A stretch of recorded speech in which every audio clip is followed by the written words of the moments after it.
Mask लगाउँदा धेरै हदसम्म कोरोना संक्रमणबाट बच्न सकिन्छ। मास्कको साथ कोरोनालाई मात। एबी न्यूज खबर, राष्ट्रको सर्वश्रेष्ठ खबर टेलिभिजन।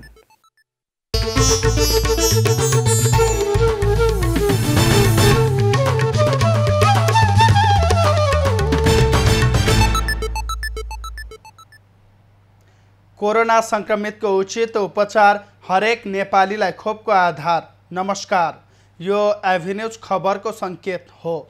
तपाईँ अहिले एबी न्यूज एट 2 मा हुनुहुन्छ। म सुभाष नेपाल। प्रारम्भमा मूल खबर। महाकाली नदीमा आएको बाढीले कञ्चनपुरको दोधारा चाँदनीका केही घर डुबानमा, ओदालीमा निर्माणाधीन पुलमा क्षति।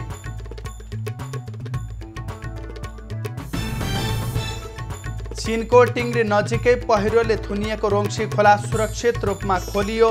तामाकोशी तटीय क्षेत्रमा त्रास कम।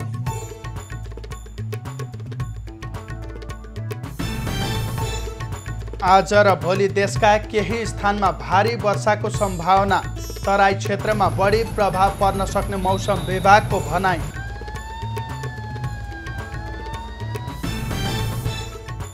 इरानको नयाँ राष्ट्रपतिमा कट्टरपन्थी विचारधाराका रइसी निर्वाचित।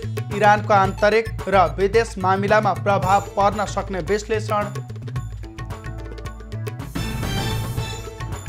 र युरोकपमा साबिक विजेता पोर्चुगल जर्मनीसँग 4-2 ले पराजित। स्पेन पोल्यान्डसँग 1-1 को बराबरीमा रोकियो।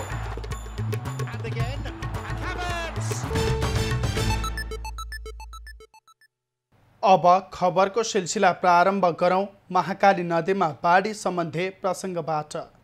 निरन्तरको वर्षासँगै महाकाली नदीमा आएको बाढीले कञ्चनपुरको दोधारा चाँदनी नगरपालिकाका केही घर डुबानमा परेको छ। गए राति 2 बजेतिर दोधारा चाँदनी 10 कुतिया कभर वैद्य फाँटका कम्तीमा 12 घर डुबानमा परेका हुन्। घरहरू डुबानमा परेपछि सशस्त्र प्रहरीको टोलीले त्यहाँका स्थानीयको उद्धार गरेको बताइएको छ। महाकालीमा आएको बाढीले भीमदत्त नगरपालिका 12 ओदालीमा निर्माणाधीन मोटरेबल पुलको बाँध पनि बगाएको छ। पक्की पुलको करिब 90 मिटर अस्थायी बाँध शनिबार राति आएको बाढीले बगाएको प्रहरीले जनाएको छ। राति महाकाली नदीमा पानीको बहाव 2,47,378 क्युसेक पुगेको थियो। रातिको तुलनामा अहिले भने पानीको बहाव केही घटेको बताइएको छ। आज बिहान 10 बजे पानीको बहाव 2,13,000 क्युसेक मापन गरिएको थियो। पहाडी जिल्लाहरूमा अझै वर्षा भइरहेकाले नदीमा पानीको बहाव थप बढ्ने भन्दै प्रशासनले दोधारा चाँदनी र भीमदत्त नगरपालिकाका नदी तटीय क्षेत्रका बासिन्दालाई सतर्कता अपनाउन आग्रह गरेको छ। र यस विषयमा थप जानकारी दिनका लागि यति बेला हाम्रो टेलिफोन सम्पर्कमा हुनुहुन्छ हाम्रा संवाददाता प्रकाश भट्ट। प्रकाश, महाकाली नदीमा आएको बाढीले चाहिँ त्यहाँका केही बस्तीहरू डुबानमा परेको खबर छ, जानकारी गराउनुहोस्। सुभाष, हिजोदेखि महाकालीमा पानीको स्तर बढेसँगै दोधारा चाँदनी नगरपालिका 10 नम्बर वडामा त्यहाँ जोगबुढा नदीमा चाहिँ पानीको बहाव रोकिन गई। अनि त्यहाँ चाहिँ 10 नम्बर वडामा चाहिँ 12 परिवार र केमा पानीको स्तर बढेको थियो। पानीको स्तर बढेसँगै त्यहाँ स्थानीय सशस्त्र प्रहरीलाई खबर गरिसकेपछि राति नै उद्धार भएको छ।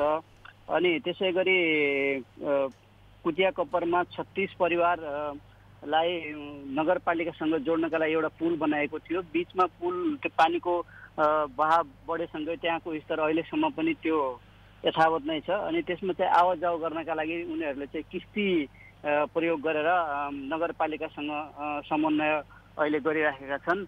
प्रकाश, जस्तो कि महाकाली नदीमा पछिल्लो समय भनौँ या बिहान 10 बजे पानीको बहाव मापन गर्दा 2,13,000 क्युसेक मापन गरिएको थियो भने त्यस पश्चात मापन गरिएको छ कि छैन? बिहानको भन्दा अझै पानीको सतह बहाव घटेको हो? सुभाष, हिजो रातिभन्दा अहिले पानीको बहाव बिस्तारै घट्दै गएको छ। यो प्रत्येक 2 घण्टामा यसको मापन गरिन्छ। 80,000 क्युसेक भन्दा माथि भयो भनेपछि खतराको हिसाबले चाहिँ लिइन्छ यसलाई। अनि त्यसपछि 2 घन्टामा गर्दाखेरि 10 बजे भएको थियो। 10 बजेपछि अहिले अब 12:30 बजे हामीले चाहिँ यसको अपडेट पाएका थियौँ। हिजो 2,47,000 क्युसेक थियो भनेपछि अहिले त्यसको बहाव घटेर 1,98,748 क्युसेक पानी पुगेको छ। अब यदि पहाडमा चाहिँ पानीको अवस्था, पानी पर्नेको अवस्था कम भयो भनेपछि बिस्तारै घट्दै जानेछ र नदी वरपर भएको क्षति पनि बिस्तारै कम होला। तर यसैबीच महाकाली नदीमा बन्दै गरेको पुल थियो, पुलमा एउटा बाँध बाँधिएको थियो, अस्थायी बाँध थियो। त्यो बाँध पानीको बहाव थेग्न नसकेर त्यो बाँध चाहिँ भत्किएको छ। त्यसमा चाहिँ 280 किलोभन्दा माथिको ढुङ्गा हाल्नुपर्ने रहेछ। त्यो ढुङ्गा समयमा पाइएन अनि समयमा नपाइनुका कारणले गर्दाखेरि चाहिँ बाँधले बहाव सेक्न सकेन।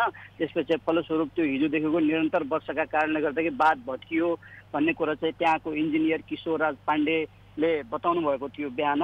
प्रकाश, जस्तो कि पहाडी जिल्लाहरूमा अझै पनि वर्षा भइरहेको छ र वर्षाका कारण यता महाकाली नदीमा पानीको बहाव बढ्न सक्ने भन्दै नदी तटीय क्षेत्रका बासिन्दालाई सतर्क रहन पनि आग्रह गरिएको छ।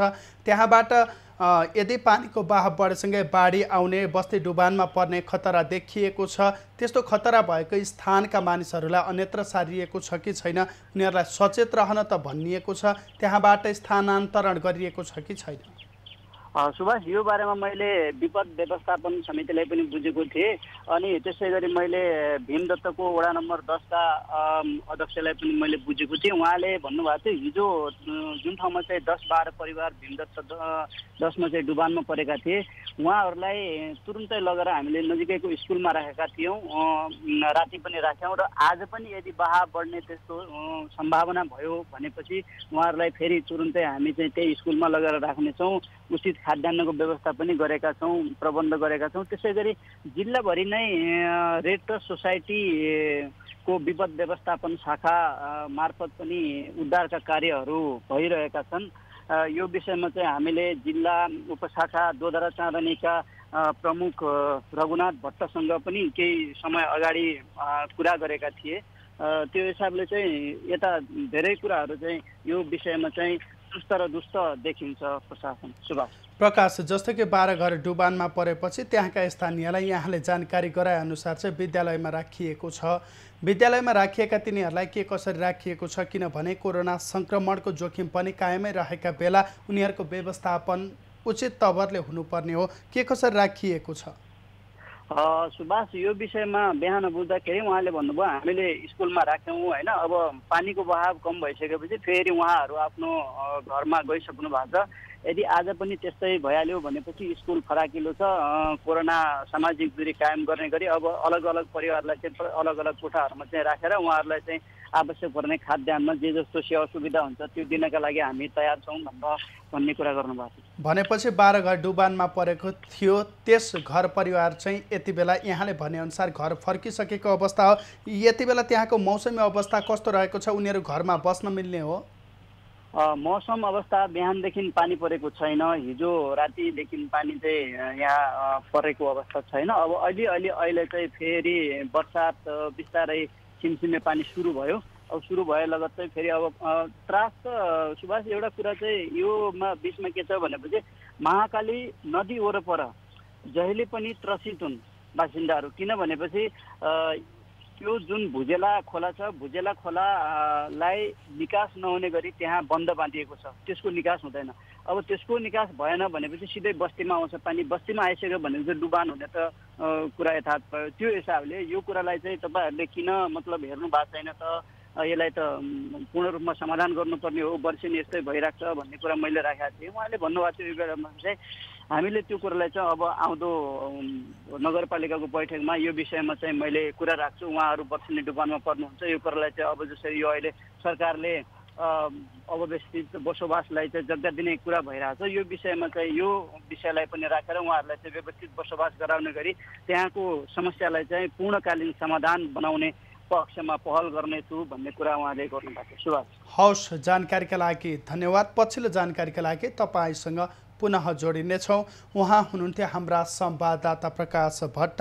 निरन्तरको वर्षासँगै महाकाली नदीमा आएको बाढीले 12 घर डुबानमा परेका थिए। यद्यपि यति बेला 12 घर परिवार भने फेरि पुनः घरमा फर्किसकेको अवस्था छ भने पहाडी जिल्लाहरूमा वर्षात भइरहेका कारण महाकाली नदीमा पानीको बहाव अझै बढ्न सक्ने भनेर सतर्कता अपनाउन नदी तटीय क्षेत्रका बासिन्दालाई आग्रह पनि गरिएको छ।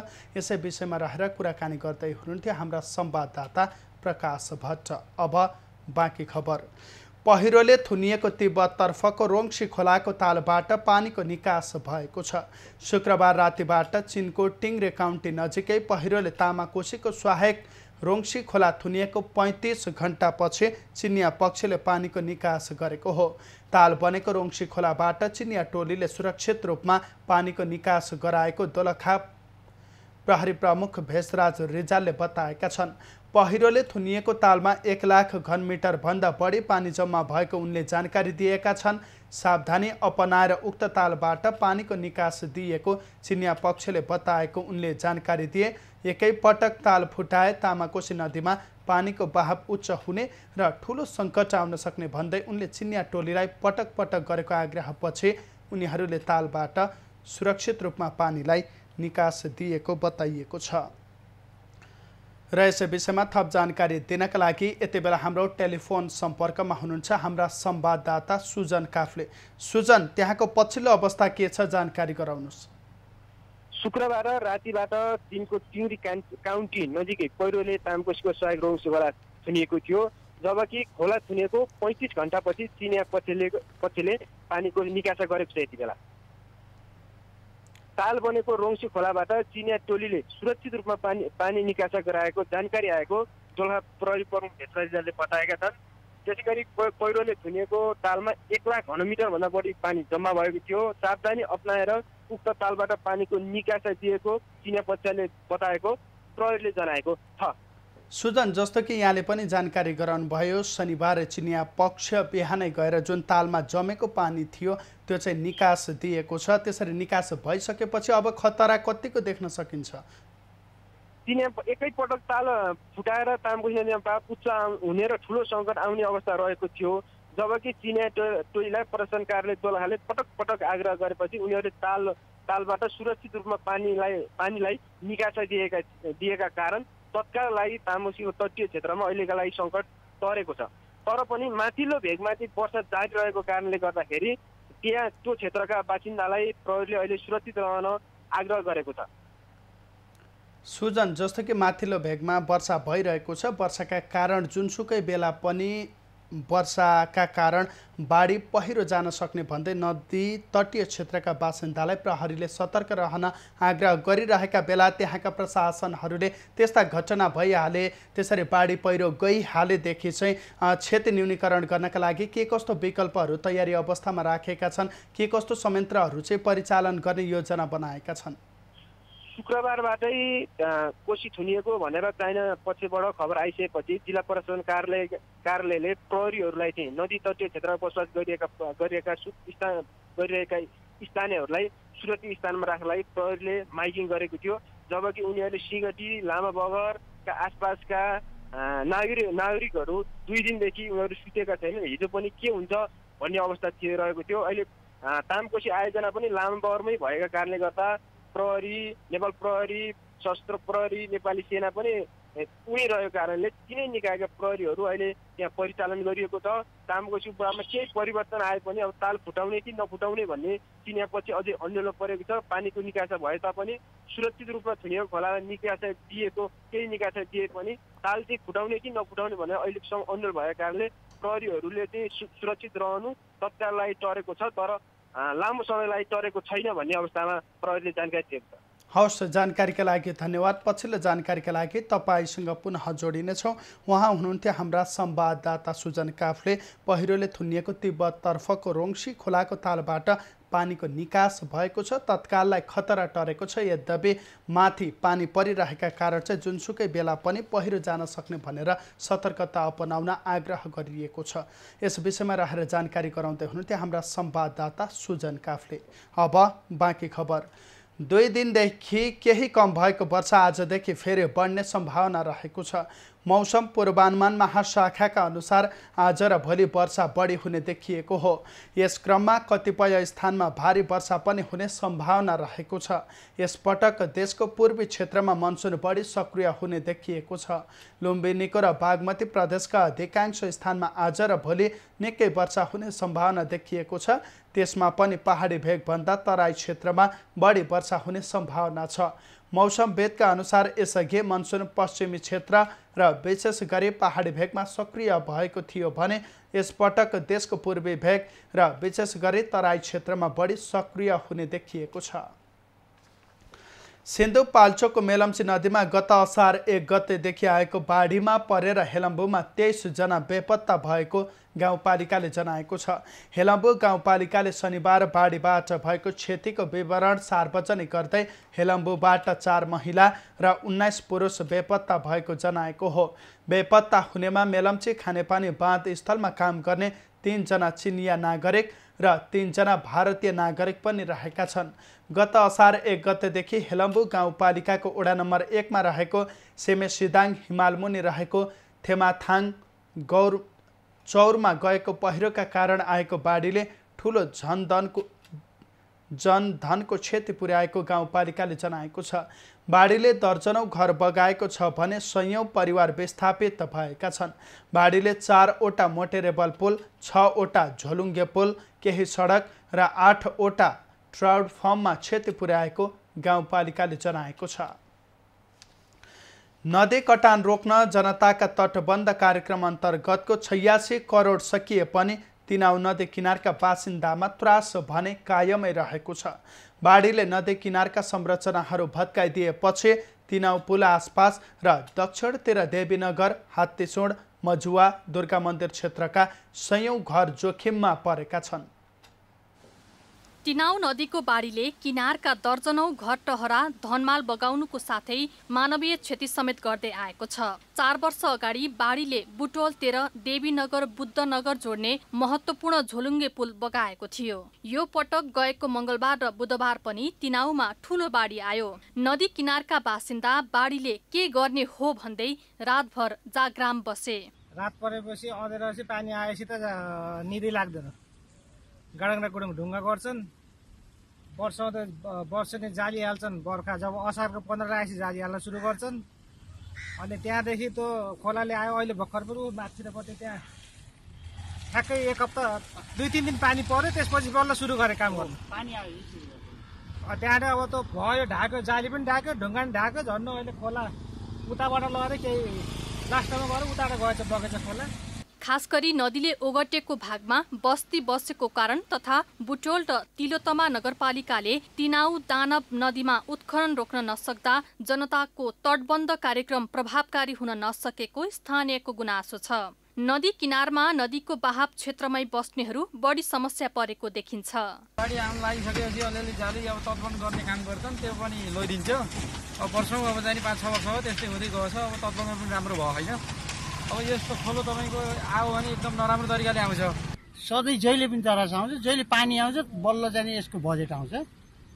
यो खोलो आएपछि यो खोलो आउनुभन्दा पहिले जान्ने पऱ्यो यसको बजेट आएर यसको जान्ने पऱ्यो राम्रो संरक्षण हुने भने धेरै राम्रो हुन्थ्यो। तिनाउ नदी नियन्त्रणको लागि प्रत्येक वर्ष करोडौं रुपैयाँ लगानी भए पनि प्रत्येक वर्ष आउने बाढी र कटानबाट रूपन्देहीवासी हरेक बर्सातमा पीडित हुने गरेका छन्। तिनाउ दानव नदी संरक्षणमा 2066-67 सालबाट सुरु भएको जनताको तटबन्ध कार्यक्रम अन्तर्गत हालसम्म करिब 86 करोड खर्च भइसकेको छ। चालु आर्थिक वर्षको लागि 12 करोड विनियोजन भएको थियो। स्थानीय तहहरूले जथाभावी उत्खनन गर्नु र पर्याप्त बजेट विनियोजन हुन नसक्दा समस्या आएको जनताको तटबन्ध कार्यक्रम कार्यालयका इन्जिनियर सिमृतलाल चौधरी बताउँछन्। चालु आर्थिक वर्षमा 12 करोड विनियोजित भएको ल त्यो चाहिँ रकम लगभग हाम्रो चाहिँ सम्पूर्ण खर्च हुन नै लागेको छ।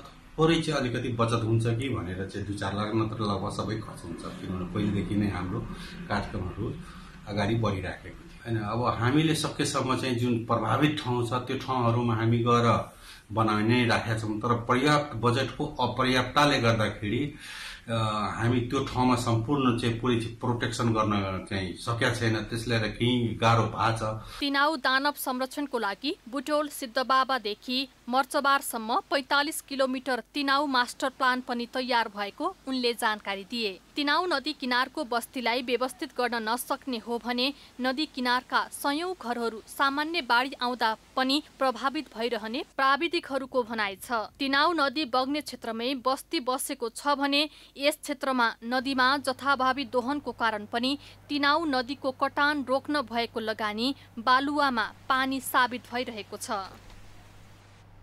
सिन्धुपाल्चोक जिल्लाका विभिन्न नदीमा आएको बाढीले सयौं परिवारलाई घरबार विहीन बनाएको छ। यस्तोमा उनीहरू अस्वस्थकर खाना र दूषित पानी पिउन बाध्य भएका छन्।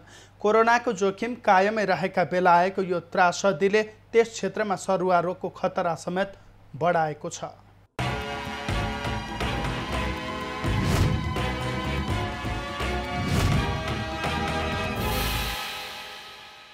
मंगलबार सिन्धुपाल्चोक जिल्लाको मेलम्ची र इन्द्रावती नदीमा आएको भीषण बाढीका कारण तिम्बु, तिपेनी, चनौटे, ग्याल्थुम, मेलम्ची बजार र आसपासको क्षेत्रमा धनजनको ठूलो क्षति भएको छ। त्यस क्षेत्रमा सयौं परिवार घरबार विहीन भएका छन्। बाढी र पहिरोका कारण विस्थापित भएकालाई अहिले मेलम्चीकै इन्द्रेश्वरी मावि विद्यालयमा राखिएको छ। सो विद्यालयमा मात्र करिब 400 जनालाई राखिएको छ।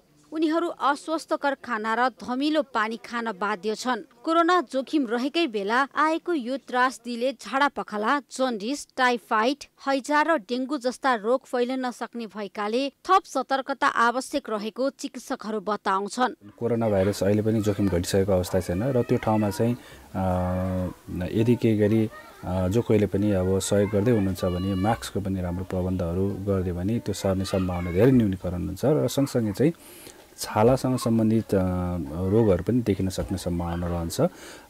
यो भएको हुनाले हामीले चाहिँ घाँसबास कपास सँगसँगै चाहिँ स्वास्थ्यमा पनि विशेष ध्यान दिनु पर्यो र यसमा पनि विशेष गरेर पानीजन्य रोग भयो, त्यस्तै कीटजन्य रोग भयो, त्यस्तै हावाजन्य रोग भएर छालासँग सम्बन्धित जुन संक्रामक रोगहरू छ त्यसबाट चाहिँ बच्नलाई विशेष हामीले ध्यान पुर्याउनु पर्ने हुन्छ। सिन्धुपाल्चोक मात्र नभई मनाङ, म्याग्दी, स्याङ्जा, पर्वत, बागलुङ र नवलपरासी लगायतका जिल्लाको अवस्था पनि त्यस्तै छ। बाढीले दर्जनौं परिवारलाई विस्थापित बनाएको छ। यस्तोमा बाढी प्रभावितहरूले सरसफाई र खानपिनमा विशेष ध्यान पुर्याउनु पर्ने चिकित्सकहरूको भनाइ छ। यस्तोमा मास्क, झुलको प्रयोग र खानेपानी उमालेर मात्र पिउन चिकित्सकहरूले सल्लाह दिएका छन्। जुन समस्या छ त्यो पनि यति बेला देखिन्छ। विशेष गरेर स्क्रब टाइफसको मैले कुरा गर्न चाहेँ। स्क्रब टाइफस चाहिँ वर्षायाममा बढी मात्रामा देखिने गर्दछ र विस्थापितहरू बाहिर बस्नुपर्ने भएको हुनाले यस्ता खालका किराहरूले टोक्न सक्ने सम्भावना रहन्छ, जसमध्येमा लामखुट्टे पनि पर्छ र लामखुट्टेले त डेङ्गु फैलाउने गरेको तपाईँ हामीलाई थाहा छँदैछ। सरुवा रोग वा महामारीले कसैलाई छोड्दैन भन्ने कुरा हामीले कोरोना महामारीबाट पाठ सिकिसकेका छौँ। यस्तोमा सरुवा रोग लाग्नै नदिन उमालेको पानीको प्रयोग लगायत सरकारले तय गरेको स्वास्थ्य सुरक्षा मापदण्डलाई अनिवार्य रूपले अपनाउन चिकित्सकहरूले सुझाव दिएका छन्। एबी न्यूज खबरका लागि सृष्टि पराजुलीको रिपोर्ट।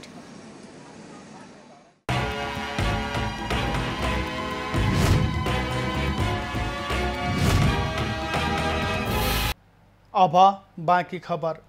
गृहमन्त्री खगराज अधिकारी र 7वटै प्रदेशका आन्तरिक मामिला मन्त्रीहरूका बीचमा अहिले सिंहदरबार स्थित गृह मन्त्रालयमा छलफल जारी छ। गृहमन्त्री अधिकारीले विपद व्यवस्थापन र निर्वाचन सुरक्षाबारे छलफल गर्न भनेर सबै प्रदेशका आन्तरिक मामिला मन्त्रीहरूलाई काठमाडौँ बोलाएको बताइएको छ। प्रधानमन्त्री केपी ओलीको सिफारिसमा राष्ट्रपतिले जेठ 7मा दोस्रो पटक संसद विघटन गरेर निर्वाचनको घोषणा गरेकी छन्। कार्तिक 26 र मङ्सिर 3मा चुनावको घोषणा गरेपछि सो कदम विरुद्ध परेको रेट सर्वोच्च अदालतमा विचाराधीन छ। बैठकमा प्रहरी प्रमुख शैलेश थापा छेत्री, सशस्त्र प्रहरीका महानिरीक्षक शैलेन्द्र खनाल र राष्ट्रिय अनुसन्धान विभागका प्रमुख गणेश अधिकारी पनि सहभागी छन्। शुक्रबार राष्ट्रपति विद्यादेवी भण्डारीले शीतल निवासमा बोलाएर गृहमन्त्री अधिकारी र 3 सुरक्षा निकायका प्रमुखसँग छलफल गरेकी थिइन्। काठमाडौँ उपत्यकामा निषेधाज्ञाको अवधि फेरि थपिने भएको छ। त्यस विषयमा छलफल गर्न आज अपराह्न 4 बजे उपत्यकाका 3 जिल्ला काठमाडौँ, ललितपुर र भक्तपुरका प्रमुख जिल्ला अधिकारीहरूको संयुक्त बैठक बस्दैछ। बैठकले निषेधाज्ञाको अवधि कम्तीमा 1 हप्ता थप्ने निर्णय गर्ने बताइएको छ। अबको निषेधाज्ञाको स्वरूप कस्तो बनाउने भन्नेमा प्रमुख जिल्ला अधिकारीहरू नै अन्यलमा देखिएका छन्। स्मार्ट लकडाउन गर्ने भने पनि सरकारले यसबारे प्रमुख जिल्ला अधिकारीहरूलाई आधिकारिक जानकारी गराएको छैन। यद्यपि अबको निषेधाज्ञा पहिले भन्दा अरू खुकुलो भने हुने बताइएको छ। यसअघि घोषित निषेधाज्ञाको अवधि भोलिबाट सकिँदैछ। कोरोना महामारीको दोस्रो लहर सुरु भए यता काठमाडौँ उपत्यकामा गत वैशाख 16 गते सुरु गरिएको निषेधाज्ञाको अवधि पटक पटक थपिरहेको छ। नेपाली कांग्रेसका नेता तथा पूर्व सूचना तथा सञ्चार राज्य मन्त्री तप्तबहादुर विष्टको निधन भएको छ। विष्टको आइतबार बिहान 5 बजे ललितपुर स्थित मेडिसिटी अस्पतालमा उपचारका क्रममा कोरोना संक्रमणका कारण निधन भएको हो। कोरोना संक्रमण भएपछि जेठ 16 गते प्रदेश अस्पताल सुर्खेतमा विष्ट भर्ना भएका थिए। विष्टको स्वास्थ्यमा सुधार नभएपछि थप उपचारका लागि जेठ 26 गतेदेखि काठमाडौँ स्थित मेडिसिटी अस्पतालमा रिफर गरिएको थियो। सुर्खेतको पञ्चपुरे नगरपालिका 11 कुइने मालो झोल घर भएका 60 वर्षीय विष्ट संविधान सभा सदस्य पनि हुन्। 2 दशकभन्दा बढी कांग्रेस सुर्खेतका सभापति रहेका विष्ट 2070 सालमा सुर्खेत क्षेत्र नम्बर 3बाट संविधान सभा सदस्य निर्वाचित भएका थिए। उनी 2074 सालमा शेरबहादुर देउवा नेतृत्वको सरकारमा सञ्चार तथा सूचना प्रविधि राज्य मन्त्री बनेका थिए। यसैबीच नेपाली कांग्रेसका सभापति शेरबहादुर देउवाले विष्टको निधनको खबरले आफू दुखी भएको उल्लेख गरेका छन्। विष्ट एक निष्ठावान नेता भएको उल्लेख गर्दै सभापति देउवाले उनको निधनले पार्टीलाई अपूरणीय क्षति भएको भन्दै ट्विट गरेका छन्। कैलालीको सिमानाका व्यवस्थित गर्न पहल सुरु भएको छ। भारतबाट नेपाल भित्र नै सवारी साधनले निकै शास्ति खेपेको गुनासो गरेपछि प्रदेश सरकारले होल्डिङ सेन्टर तथा हेल्थ डेस्क व्यवस्थापन गर्ने भएको हो। सुदूरपश्चिम प्रदेश सरकारले गौरीफन्टाको डोके बजारसँगै जोडिएको नेपाल भारतको सिमानामा होल्डिङ सेन्टर तथा हेल्थ डेस्क व्यवस्थापन गर्न थालेको छ। नाका व्यवस्थित नभएको चौतर्फी गुनासो आउन थालेपछि गत हप्ता मात्रै प्रदेश सरकारका मन्त्रीहरू सहितको टोलीले डोके बजारसँगै जोडिएको गौरीफन्टा नाका पुगेर अवलोकन गरेका थिए। कोरोना महामारीसँगै नेपाल भारत आवागमनको मुख्य केन्द्रका रूपमा रहेको गौरीफन्टा नाकाको व्यवस्थापनको लागि ढिलै भए पनि प्रदेश सरकारको ध्यान गएको छ। जनस्तरबाट भने नाकामा यात्रुलाई खाना खुवाउने अभियान सुरु गरिएका छन्। हजुरको यसमा रेड क्रस, धनगढी महानगरपालिका अनि आफ्नो 40 दिने दाताहरू चाहिँ दिएर चाहिँ अहिलेसम्म पाइरहेछौँ होइन हामी। अब हजुरको लकडाउन पछि के अब अलिअलि अहिले समस्या चाहिँ आइरहेको हो। दिनमा हजुरको 500 देखि 550 400 सम्म चाहिँ खाना खान्छ। प्रदेश राजधानीसँगै जोडिएको नाका भए पनि हालसम्म नाकाको व्यवस्थापनमा उचित प्रबन्ध हुन सकेको छैन। अहिले गौरीफन्टा नाका भएर नेपालभित्र नै यात्रुहरूलाई गन्तव्यसम्म पुर्याउने सवारी चालकहरूले प्रशासनबाट निकै शास्ति खेप्नु परेको गुनासो गरेका छन्। सीमा नाकासँगै जोडिएको डोके बजारबाट यात्रुहरू बोकेर निस्कने सवारी साधनहरूलाई जिल्ला प्रशासन कार्यालय कैलालीले पास दिन 4 घण्टा भन्दा बढी पर्खाउने गरेको सवारी चालकहरूको गुनासो छ। 7 बजे हाम्रो गाडी यहाँबाट डोके बजारबाट गाडी प्याक गरेर जाँदाखेरिसम्म पनि हाम्रो 11:30 बजेसम्म पास हुँदैन। त्यो कारण के त हामी बुझ्न चाह मात्रै। यहाँबाट यत्रो इन्डियाबाट शास्ति खेपेर आइरहेको पेसेन्जरलाई यति तरिका यस्तो दुःख दिने त सर। 7 बजे गएको पेसेन्जर 11:30 बजेसम्म पारी गएर पुलमा उभ्याउनुको कारण के त? कि छिटो कार्यले समयमा पास दिनु पर्यो, होइन भने चाहिँ हामीलाई नबोक भनेर त भन्नु पर्यो नि त सर। सीमा नाकाबाट यात्रु ओसार्ने सवारी साधनको भाडा दरमा पनि एकरूपता छैन। सवारी साधनले आफू खुसी भाडा असुल गरिरहेका छन्। त्यो आफै भाडा पनि केही पनि होइन होइन। समितिदेखि जस्तै धनगढी महिनाको भाडा भन्दा पनि धनगढी महिना तपाईँको 150 भाडा छ भने बसले 100 मा बोक्छ। अब हामीले 150 मा बोक्छौँ। अब 100 मा जाने मान्छे पनि 100मै जाने हुन्, 150 मा जाने मान्छे पनि 150 मा जाने हुन्। 150 मा जाने मान्छेलाई फेरि लैजान्छु भने उनी जान मान्दैन, उनीहरूको इच्छा कुरा हो नि। हाम्रो इच्छा हामी जसमा जाउँ भन्न चाहन्छन् हैन। गौरीफन्टा नाका भएर दैनिक 800 जनासम्म आवाजावत गर्छन्। नाकाबाट अहिले नेपाल आउने भन्दा भारत जाने व्यक्तिहरूको संख्या दोब्बर छ। कञ्चनपुरबाट हरिश चन्द्र बागको रिपोर्ट। पछिल्लो समय कोरोना संक्रमितको संख्यामा लगातार कमी आएको छ। साथै तथ्याङ्क केलाउँदा हाल कोरोना संक्रमित हुने भन्दा निको हुनेको संख्या बढ्दो देखिएको छ। पछिल्ला दिनहरूमा नयाँ संक्रमित हुने भन्दा संक्रमण मुक्त हुनेको संख्या बढिरहेको तथ्याङ्कले देखाउँछ। गत जेठ यता लगातार रूपमा संक्रमण मुक्त हुनेको संख्या बढ्दै गएको स्वास्थ्य तथा जनसंख्या मन्त्रालयको तथ्याङ्कमा छ। तथ्याङ्क अनुसार एक महिनामा 2 लाख भन्दा बढी कोरोना संक्रमित निको भएका छन्। यसैगरी कुल संक्रमित मध्ये हालसम्म 5 लाख भन्दा बढी निको भएका छन्। विगत केही साता यता संक्रमित हुने भन्दा निको हुनेको संख्या बढिरहेको र कोरोना संक्रमणबाट मृत्यु हुनेको संख्यामा पनि उल्लेखनीय सुधार आएको स्वास्थ्य मन्त्रालयको भनाइ छ। अहिले हामी कोभिड-19 को संक्रमणको उच्चतम अवस्थाबाट बिस्तारै सुधार उन्मुख लक्षणहरू देखिएको अवस्थामा छौं। तर अहिले नै हामी जोखिम कम भइसकेको भन्ने अवस्थामा छैनौं। अहिले हामीले हेर्यौं भने संक्रमण पुष्टि हुने दर अथवा संख्या पनि कम भइरहेको देखिन्छ।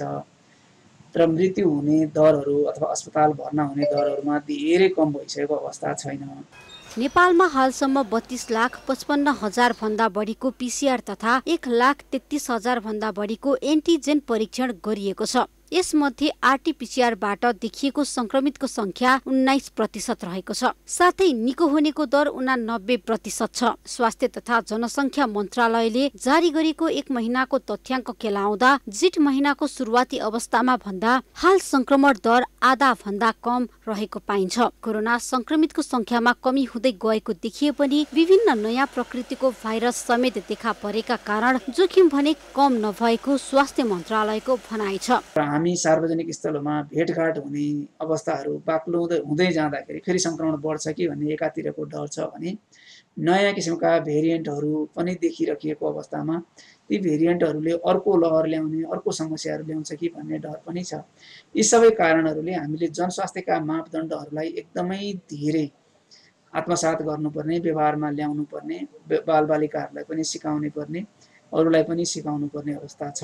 चिकित्सकहरू भने संक्रमितको संख्या घटे पनि जोखिम भने अझै कायम रहेको बताउँदै सतर्कता अपनाउन आग्रह गरेका छन्। साथै थोरै मात्र लापरवाही गरे यसले परिणाम भयावह ल्याउने चेतावनी दिएका छन्। एबी न्यूज खबरका लागि त्रिगुडा भट्टराई बस्नेत, काठमाडौँ। सुनसरीको बराहा क्षेत्रमा केही उत्साहित युवाहरूले स्ट्रबेरीको व्यावसायिक खेती सहित एग्रो टुरिज्म फार्म सुरु गरेका छन्। 5 जना युवाले कृषि र पर्यटनलाई जोड दिँदै व्यावसायिक रूपमा स्ट्रबेरी खेती सुरु गरेका हुन्। केही वर्ष अगाडिसम्म वैदेशिक रोजगारीको लागि विदेश बसेर आएका अर्जुन कुलुङ लगायतका युवाहरूले स्ट्रबेरीको व्यावसायिक खेती सहित कृषि पर्यटनको लागि एग्रो टुरिज्म फार्म सञ्चालनमा ल्याएका हुन्। सो कृषि फार्ममा 2 बिघा क्षेत्रफलमा स्ट्रबेरी लगाइएको छ। त्यसैगरी क्याप्सिकन, अकबरी खुर्सानी समेत व्यावसायिक रूपमा लगाइएको सञ्चालक मध्येका अर्जुन कुलुङले जानकारी दिए। एग्रो टुरिज्म फार्ममा पशुपक्षी समेत पालना गरिँदै आएको कुलुङले बताए। प्रमुख टार्गेट त स्ट्रबेरी नै हो। त्यसपछि अब क्याप्सिकम र अकबरे खुर्सानीलाई चाहिँ हाम्रो प्राथमिकता हो। यो हाम्रो यो छ भने अर्को भनेको अब हामीले एग्रो टुरिज्म भनेर एग्रो टुरिज्म भनिराख्दाखेरि हामीले पशु पन्छीलाई पनि यहाँ व्यवस्थित गर्नुपर्छ भनेर हामीले अर्को ठाउँमा फेरि बाख्रा, लोकल कुखुरा, मङ्गुर आदि विस्तार गरिरहेछौँ। कृषि र पर्यटनलाई जोड्दै पर्यटकलाई आकर्षित गर्ने कामको पर्यटन व्यवसायीहरूले समेत प्रशंसा गरेका छन्। यस्ता फार्महरूले रोजगारीको अवसर सृजना गर्नेदेखि आधुनिक कृषि प्रणालीले पर्यटन प्रवर्धनमा टेवा पुर्याउने समेत पर्यटन व्यवसायीहरूको तर्क छ। हामी चाहिँ यो पर्यटनको प्रवर्धन गर्दै घुम्ने क्रममा यहाँ आउँदाखेरि आज यो मैले सुनेको थिएँ, आज यो प्रत्यक्ष देख्न पाएँ। यो पूर्वमा स्ट्रबेरीको खेती यो व्यावसायिक रूपमा भिडे खोर्सानीको खेती, यस्तो आधुनिक कृषि प्रणालीले चाहिँ हाम्रो जीवनस्तरमा पनि सकारात्मक प्रभाव पर्छ र युवाहरूलाई पनि पलायन हुनबाट रोक्छ। पछिल्लो समयमा पूर्वी नेपालमा कृषि र पर्यटनतर्फ युवाको आकर्षण बढ्दै आएको छ। अझ कृषि र पर्यटनलाई एकैसाथ जोड्ने काममा युवाहरू लागि परेका छन्। इटहरी ब्युरोको रिपोर्ट। कतारले विकासशील र अति कम विकसित मुलुकहरूलाई सहयोग गर्ने इच्छा व्यक्त गरेको छ। कतारको विकासमा नेपाल र नेपालीको भूमिकालाई कतारले सधैँ प्रशंसा पनि गर्दै आएको छ। यस्तोमा कतारले गर्न खोजेको सहयोगको ठूलो हिस्सा भित्राउन नेपालले तत्काल कूटनीतिक पहल अगाडि बढाउनु पर्ने देखिएको छ। कतारले आफ्नो सहयोग रकमको ठूलो हिस्सा विकसशील र अति कम विकसित मुलुकका लागि छुट्याउने इच्छा व्यक्त गरेको छ। राष्ट्रसङ्घीय महासभा र आर्थिक एवं सामाजिक परिषदको भर्चुअल बैठकमा कतारका उपप्रधानमन्त्री एवं परराष्ट्र मामिला सम्बन्धी मन्त्री अब्दुल रहमान अल थानीले अति कम विकसित मुलुकमा लगानी प्रोत्साहनका लागि सहयोगलाई विस्तार गर्न तयार रहेको बताए। आर्थिक एवं सामाजिक परिषदको बैठकमा अति कम विकसित मुलुकका मुद्दालाई प्राथमिकताका साथ राखिएकोमा परिषदका अध्यक्षलाई धन्यवाद दिँदै मन्त्री अल थानीले कोरोना महामारीको असर अति कम विकसित मुलुकहरूमा अझ भयावह रहेको बताए। महामारीले ती मुलुकको आर्थिक सामाजिकका साथै विकास प्रक्रियाका लागि नयाँ चुनौती थपेको उनको भनाइ थियो। मन्त्री अल थानीले वर्तमान पर्यावरणीय अवस्थाका बारेमा बोल्दै समग्र विश्व समुदायले पर्यावरणीय असर भोगिरहेको भए पनि अति कम विकसित मुलुकको चुनौतीलाई यसले थप बढाएको बताए। सन् 2019 मा सम्पन्न क्लाइमेट एक्सन समिटमा कतारका अमिर शेख तमिम बिन हमाद अल थानीले 10 करोड अमेरिकी डलर सहयोग गर्ने प्रतिबद्धता जनाएको स्मरण गर्दै मन्त्री अल थानीले सो रकम साना द्वीपीय र कम विकसित राष्ट्रमा पर्यावरणीय परिवर्तनको असरलाई न्यूनीकरण गर्न खर्च भएको जानकारी दिए। यसैगरी मन्त्री अल थानीले सन् 2022 को जनवरीमा कतारले अति कम विकसित मुलुकहरूको अन्तर्राष्ट्रिय सम्मेलन आयोजना गर्न पाउनु आफूहरूका लागि गर्वको विषय भएको उल्लेख गर्दै दोहा सम्मेलन अति कम विकसित मुलुकको विकासका लागि महत्त्वपूर्ण कोसेढुङ्गा हुने बताए। कोरोना र वातावरणीय चुनौती भोगिरहेका अति कम विकसित मुलुकहरूका लागि कतारले मार्गचित्र बनाएको र यस मार्गचित्रले 2030 सम्ममा ती मुलुकहरूको अनुहार फेर्ने विश्वास समेत व्यक्त गरे। मन्त्री अल थानीले कोरोनाको असरसँग लड्नका लागि कतारले 14 करोड अमेरिकी डलर सहयोग गरेको उल्लेख गर्दै साझा समस्याको समाधानका लागि आफ्नो राष्ट्रले कुनै कसर बाँकी नछाड्ने प्रतिबद्धता समेत व्यक्त गरे। कतारले अति कम विकसित मुलुकहरूलाई सहयोग गर्न व्यक्त गरेको इच्छालाई नेपालले समेत गम्भीरताका साथ लिनुपर्ने देखिन्छ।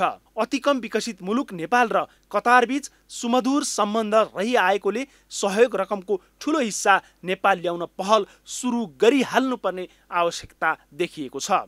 कतारको समग्र विकासमा नेपालको भूमिकालाई कतारले सधैँ प्रशंसा गरेको यथार्थलाई आत्मसात गरी कूटनीतिक तवरले अघि बढे कोरोना र पर्यावरणीय असर समेत झेलिरहेको नेपाललाई चुनौतीको सामना गर्न केही सहज हुनेछ।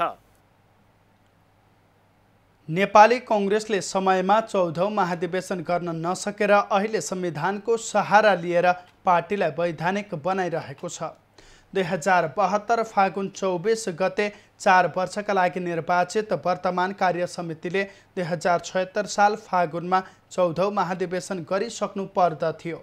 पार्टीको विधान अनुसार थप गर्न पाइने 1 वर्षको म्याद अनुसार पनि गत फागुनमा नै महाधिवेशन हुनुपर्दथ्यो। तर सो समयमा महाधिवेशन गर्न नसकेपछि कांग्रेसलाई पार्टीको वैधानिकता जोगाउने अन्तिम अवसर भदौसम्म मात्रै रहेको छ। नेपाली कांग्रेस अहिले संविधानको 5 वर्षमा महाधिवेशन सम्पन्न हुने अवस्था नभए 6 महिना थप गर्न पाइने व्यवस्थाको उपयोग गरेर वैधानिक भएको छ। 2072 फागुन 24 गते 4 वर्षका लागि निर्वाचित वर्तमान कार्य समितिले 2076 साल पुस 11 गते पार्टीको विधानको असाधारण परिस्थितिको धारा 43 प्रयोग गरी वर्ष दिन म्याद थपिएको थियो। त्यसपछि पनि म्याद सकिएको कांग्रेसले संविधानको सहारा लिँदै 6 महिनाको म्याद थप गरेको वैधानिकता पनि भदौमा सकिँदैछ। भदौमा पनि 14औं महाधिवेशन गर्न नसके संवैधानिक सङ्कट पर्ने भएपछि जसरी पनि महाधिवेशन गर्नुपर्ने बाध्यताका बीच नेपाली कङ्ग्रेसले 2.5 महिनाको समयावधि राखेर शुक्रबार महाधिवेशनको कार्यतालिका ल्याएको छ। तर पछिल्लो पटक ल्याएको कार्यतालिका भने कार्यान्वयन हुनेमा आशंका गरिँदैछ। भदौमा तोकिएको महाधिवेशनमाथि पनि शङ्का उब्जने आधार भनेको क्रियाशील सदस्यता हो। कङ्ग्रेसले आसन्न 14औं महाधिवेशनमा 10 लाख क्रियाशील सदस्य बनाउने लक्ष्य राखेको थियो। हालसम्म 8 लाख भन्दा केही बढी संख्यामा क्रियाशील सदस्यताका लागि आवेदन परेको छ। आवेदनमाथि छानबिनको काम सुरु भएको छैन। कङ्ग्रेसको महाधिवेशनका लागि सबैभन्दा पेचिलो काम नै क्रियाशील सदस्यता छानबिन हो। छानबिन समितिमा शुक्रबारसम्म झण्डै 5000 उजुरी परेका छन्। आवेदनमाथि उजुरी गर्न 6 गतेसम्मको समय सीमा तोकिएको छ। यसअघिको कार्यतालिका क्रियाशील सदस्यता विवादकै कारण प्रभावित भएकाले यसपटक पनि त्यही नियति दोहोरिने हो कि भन्ने शङ्का छ। समितिलाई क्रियाशील सदस्यता छानबिनको काम सम्पन्न गरिसक्न असार 20 गतेसम्मको समय सीमा तोकेको छ। साउनदेखि अधिवेशन सुरु गर्ने कार्यतालिका ल्याए पनि अझै केही जिल्लामा क्रियाशील सदस्यता विवाद छ। कतिपय जिल्लामा क्रियाशील सदस्यता विवादले कार्यकर्ताले पार्टी कार्यालयमा तालाबन्दी समेत गर्न थालेका छन्। महाधिवेशनको मिति तोके पनि कोरोना महामारी र प्राकृतिक प्रकोप बीच महाधिवेशन हुन्छ कि हुँदैन भन्ने शङ्का कायमै छ। संविधानको व्यवस्थालाई टेकेर थप गरिएको 6 महिने कार्यकालभित्र महाधिवेशन गर्न नसके कङ्ग्रेसको वैधानिकता नै समाप्त हुनेछ। पार्टीको वैधानिकता जोगाउन आगामी भदौमा महाधिवेशन सम्पन्न गर्नु कङ्ग्रेसका लागि अन्तिम अवसर हो। कोरोना भाइरसको दोस्रो लहर फैलिएको भन्दै प्रशासनले जिल्लामा निषेधाज्ञा जारी गरेपछि ठूलो मात्रामा व्यावसायिक तरकारी खेती गर्दै आएका बागलुङका कृषक समस्यामा परेका छन्। कोरोनाका कारण सदरमुकाममा बसोबास गर्नेहरू घर फर्किएपछि बजारमा तरकारीको व्यापार घटेको छ। निषेधाज्ञाका कारण मानिसहरूको हिडडुल खुम्चिएपछि तरकारीको बजार पनि खुम्चिएको हो। बागलुङ सदरमुकाममा 2 दशकदेखि व्यावसायिक रूपमा तरकारी खेती गर्दै आएका कृषक कोरोना भाइरसका कारण गत वर्षदेखि जिल्लामा व्यापार घटेको बताउँछन्। बजारमा डेरा लिएर विद्यालय क्याम्पस पढ्ने सबै घर घरमा फर्किएपछि उत्पादन गरेको तरकारीको व्यापार घटेको कृषक शर्मिला थापाले बताइन्। बागलुङ बजारमा 50%ले व्यापार घटेको उनको भनाइ छ। उत्पादन त भइरहेको छ, लगभग 6,000 भनौँ, मान्छेलाई पुर्याउन सकिया छैन। त्यही लकडाउनले गर्दाखेरि त्यति साह्रो मान्छेहरू आउनुहुन्न। हल्का बजार लगिन्छ के अरे, अब त्यही नै हो, पसलमा लगिन्छ। त्यही नि त्यस्तो राम्रो व्यापार त छैन अहिलेलाई। पहिला जस्तो खुल्लामा जस्तो अहिले लकडाउन भएको बेलामा त्यति साह्रो छैन। अहिले जिल्लामा निषेधाज्ञा भए पनि ताजा तरकारीको लागि केही व्यक्तिहरू कृषि फार्म पुग्ने गर्दछन्। फार्ममा ताजा तरकारी आफूलाई मन परेको खरिद गर्न पाउने भएकाले पनि आउने गरेको स्थानीयवासी बताउँछन्। ताजा तरकारी किनभने त्यहाँबाट आउँदाखेरि अब बासी खानु पर्छ भने हामी यहीँबाट आउँदाखेरि लगभग ताजा तरकारी बारीबाटै टिपेर लगेर आफ्नै बारीबाट टिपेर लगेर खाए जस्तो आफूलाई अनुभव हुन्छ। अब ताजा तरकारी पनि खान पाइन्छ सर्वसुलभ। मैले के भन्छु भने बाहिरको तरकारीलाई भन्दा पनि अझ पनि हामीले आफ्नै ठाउँमा आफ्नै क्षेत्रमा उत्पादन भएका तरकारीहरूलाई चाहिँ अझै प्रवर्धन गर्नुपर्छ भन्ने मेरो चाहिँ विचार हो हैन। अहिले बागलुङमा 60% तरकारी स्थानीय उत्पादनले धान्ने गरेको छ भने 40% धादिङ, तनहुँ, पोखरा, नारायणगढमा उत्पादन भएको तरकारी आउने गरेको छ। हरियो तरकारी समयमै बेच्न नसक्दा कुहिने भएकाले तरकारी खरिद बिक्रीका लागि समय निर्धारण गरिनु गलत भएको स्थानीय कृषकहरूको गुनासो छ। निषेधाज्ञापछि हरियो तरकारीको मूल्य 50%ले कमी भएको छ भने व्यापार पनि सोही हाराहारीमा घटेको छ। राजेश चन्द्र राजभण्डारी, बागलुङ। व्यावसायिक कृषिका लागि पकेट क्षेत्रको परिचय बनाउन सफल बैतडीको खोडपे क्षेत्रमा यति बेला लसुनको मौसम रहेको छ। किसानहरूले खेतबाट भित्राएको 100औं क्विन्टल लसुनले बजार भने पाउन सकेको छैन। घरमै कुहिने चिन्ताले केहीले सस्तो मूल्यमै लसुन बेचिसकेका छन् भने केहीले मूल्य बढ्ने आशमा घरमै लसुन राखेका छन्। बैतडीको पाटन नगरपालिका वडा नम्बर 8, 9 र 10 का सबैका घरमा यति बेला लसुनै लसुन देखिन्छ। अधिकांश कृषकको घरमा 100औं क्विन्टल लसुन छ भने धेरै जसोले बिक्री पनि गरिसकेका छन्। कृषकहरूले उत्पादन गरेको स्थानीय जातको भन्दा चाइनिज जातको लसुन बढी बिक्री भएको छ। बजार मूल्य खासै नपाउँदा धेरै जसो कृषकहरूको लसुन घरमै थन्किएको हो। चाइनिज वाला यो चाइनिज भन्छ यसलाई। यो अहिले मार्केटमा खुल्यो रेट यो 85 रुपियाँ किलोको हिसाबले बेचियो। यो लगभग भनौँ 7 कुइन्टल जति बिक्री गरिसके। यो लोकलवाला छ 1.5 कुइन्टल 2-3 कुइन्टल त होला सायद। यो लोकल भन्ने यो सानोवाला यो हुन्छ। यो अहिले अब खासै मार्केटमा रेटले खुल्या छैन। त्यही भएर अब योको माग छैन। पछि अब गइजाल्ला बजारमा। बजारमा लसुनको मूल्य केही हप्ता अघिसम्म प्रति किलो 300 रुपैयाँ थियो। अहिले 150 मा झरेको छ। तर कृषकहरूले भने 70 देखि 85 सम्ममा बेचिरहेका छन्। कृषकहरूले लसुन बेच्न बजारसम्म पहुँच नहुँदा बिचौलियाहरूको मारमा परेको बताएका छन्। गत वर्ष चाहिँ हामीले 70 रुपियाँ किलो प्रति केजी बिक्री गरेका थियौँ। तर यहाँ 70 केजी गएको लसुन मार्केटमा 250 रुपियाँ 150 रुपियाँ किलो व्यापारीहरूले खान्छन् भने चाहिँ हामीलाई उपयुक्त रेट चाहिँ पाइएको छैन। 70 भनेको धेरै कम हो। नगरपालिकाको 3वटा वडाबाट 100औं क्विन्टल लसुन सस्तो मूल्यमै बिक्री भएको छ। केहीले भने अलि राम्रो मूल्य पाएपछि मात्र बेच्ने भन्दै घरमै राखेका छन्। कृषकहरूको खेतमा कति लसुन झर्यो भन्ने ठ्याक्कै विवरण नभए पनि 100औं क्विन्टल लसुन फलेको जनप्रतिनिधिहरूले बताएका छन्। 600-700 क्विन्टल चाहिँ लसुन 8 नम्बर 9 नम्बर 10 नम्बरमा निकासी भएको छ र त्यही हाराहारीमा निकासी हुनु बाँकी होला। र त्यसै गरी ब्रोकाउलीको बिउहरू पनि 100 क्विन्टल जति बिउहरू निकासी भएको छ। वर्षातको सुरुवातसँगै बारीबाट भित्राइएको लसुन कुहिने जोखिम बढेको स्थानीय कृषकहरूले बताएका छन्। आँगनभरि लसुनै लसुन र घरभित्र रहेका कोठामा लसुन राखेर बसेका यहाँका कृषकहरूले लसुन भण्डार गर्ने ठाउँ र बजार मूल्य नपाउँदा निराश बन्ने गरेका छन्। बैतडीबाट लोकेश साउथको रिपोर्ट। अबको पालो एभिन्यूज एट मौसमको।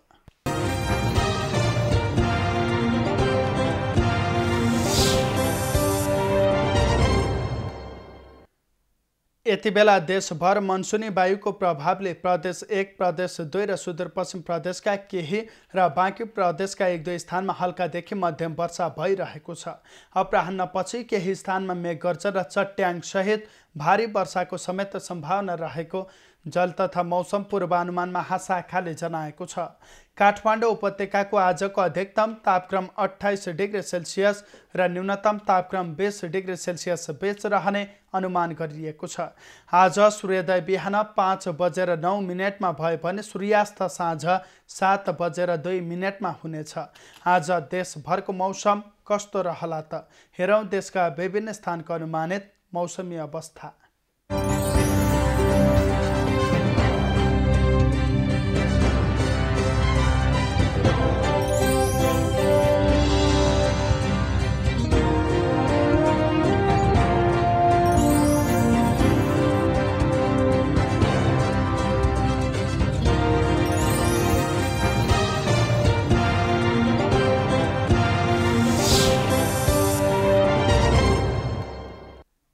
अहिलेलाई खबरको क्रम यति नै। एभिन्यूज खबरका यी सहित अन्य विस्तृत खबरका लागि www.avenews.tv लगइन गर्न सक्नुहुनेछ।